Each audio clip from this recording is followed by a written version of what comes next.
Hey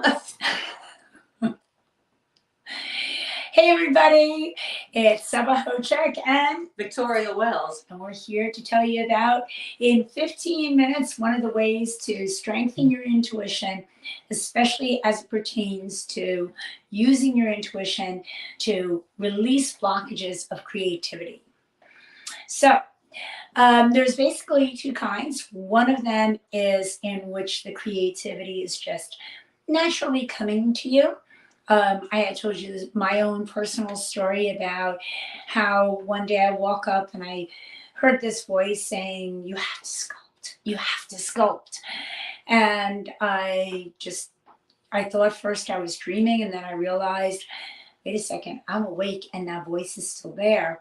And then I felt the heat of his breath in my ear saying, "You have to sculpt." And so, without any further thought, I said, "Okay, I will do it." And I had never sculpted before, only to find out that I do really have a talent for sculpting. And it comes, completely naturally. So that's one of the natural or the creativity that just is thrown at you, and you can grab it if you want, or you can walk away from it. Do you have something like that? Yeah, well, as some of you might know, I'm a musician and I'm better at some instruments than other instruments. And there are times when you know that you have a song in you, there's something that you want to write, but you don't want to write something that people have heard before, that you've heard before. But how do you get those chords with just that little bit of difference that turn that song into something special? Well, it's really important that you get rid of those blocks, get rid of that conversation in your head, that overthinking, because it's never going to happen if you keep thinking about it and thinking about it. So one way to tap into that intuition is to meditate. I'm a big advocate for meditation, and a lot of people find it hard, especially when you have a lot going on in your mind. But there are different ways of meditating, and a lot of them are really, really simple. Just turn off that external interaction with things, whether it be your phone, whether it be actually listening to music, because you'll never come up with something original if you're listening to somebody else's song. So what I suggest is just go out for a walk and look at your surroundings instead of thinking about what you're going to be doing or trying to get that song out of yourself. So, like, look at nature, go out, look at the birds. Today I went to Central Park and I looked at the turtles, and now I'm going to write a really good song.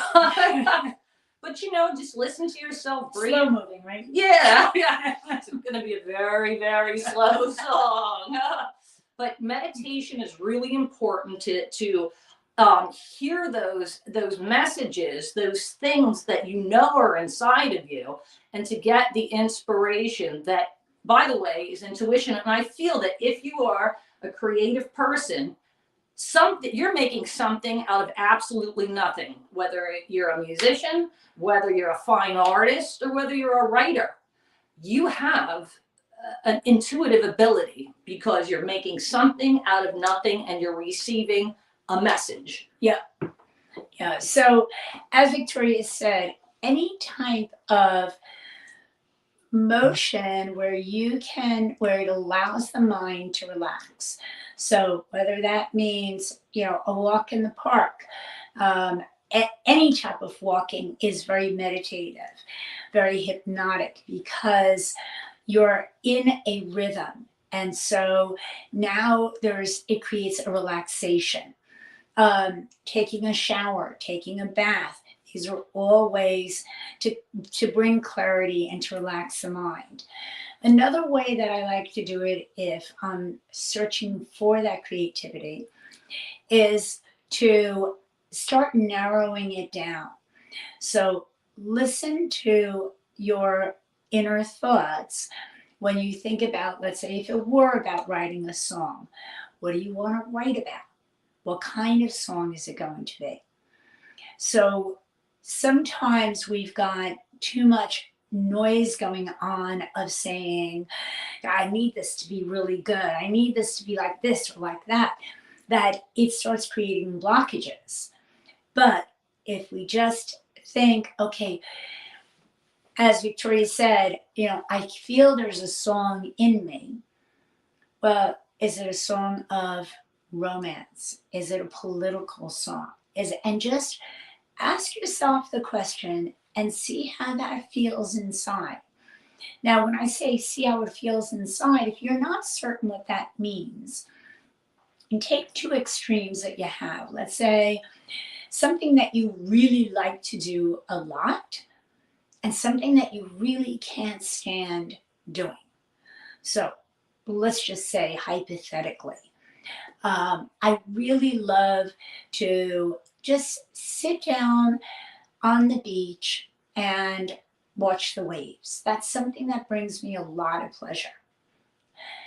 And let's say if it's something I dislike doing, let's just say that food shopping for me, I can't stand food shopping. Cleaning, dishes for me. Ah. Dishes. I'll take that over food shopping any day.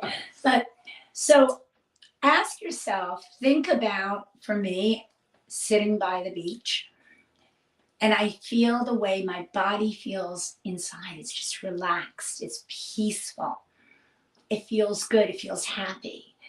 And then when I think about going food shopping, I feel tightness inside. So that becomes a way that you can measure your two extremes. Then ask about whatever it is that you want to tap into creatively. So, okay, should I be writing a song now? Feels good. What kind of song should it be? And then start peeling away at the onion until you can get to that core. So that's one of the methods that I use. Right. Well, I say let it happen organically, whatever you're doing. Whether, people sometimes have to work on deadlines. If that is your career and you are a writer and you work on a deadline, you have to work on a deadline. But the content of it has to be good and it has to be meaningful, have a lot of meaningful content. But once again, the way that you can open those floodgates so it has meaningful content and is to shut your mind down, clear it of thought, of conscious thought, and as I said, meditation, yoga, something that you are going to be able to bring in air and still your mind is still number one for allowing those intuitive messages to come in. Definitely. Yeah. And once again, people say, I can't meditate. I just can't sit down for 2 seconds. You know what? Petting a dog is meditation. That you're doing something that is really present, and you're really focused and it's very enjoyable. And that's all you're focused on is interacting with that dog. So, yeah, something as simple as that. And meditation does not need to be sitting down for 1 hour in this total quiet and everything. No, just our minds are so much stronger than that. We just need to stop and be present, even if it's just for a couple of minutes. We can gain so much out of those couple of minutes. Right. And I'll tell you something, there's something to the fake it till you make it the old adage or whatever it is, because if you just allow yourself to do something without thinking too much, the intuition is going to take over. You might not be the best at sculpting or playing an instrument or something, but just allow yourself to go outside of your comfort zone, and a lot of times the intuition will take over. There are many times when I thought I could not do something. I'm not a virtuoso piano player, but apparently I ended up being able to do that, and it's just something where you will be able to do it if you feel that you can do it, Yeah.